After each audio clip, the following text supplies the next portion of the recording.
Le disciple se trouve situé dans un monde nouveau de miséricorde.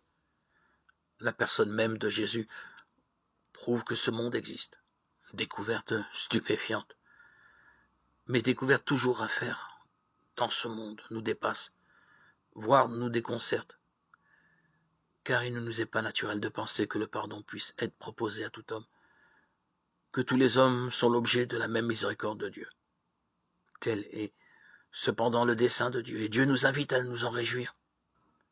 Joie de savoir que, s'il le veut bien, le plus grand des criminels peut être accueilli par Dieu, qui n'est pas d'exclu de la miséricorde, qui n'est pas pour apprendre,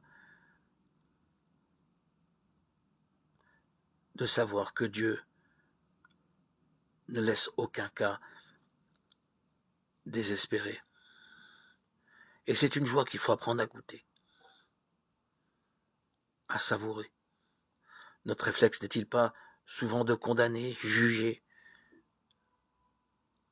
rempli de nos a priori, nos actes nous suivent.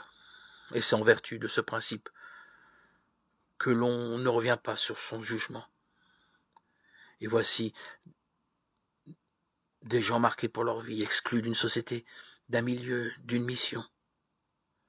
Dieu n'agit pas ainsi. Pour lui, notre passé ne nous suit pas, et il est toujours possible de repartir à zéro.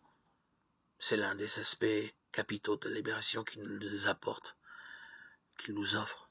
La libération de notre passé.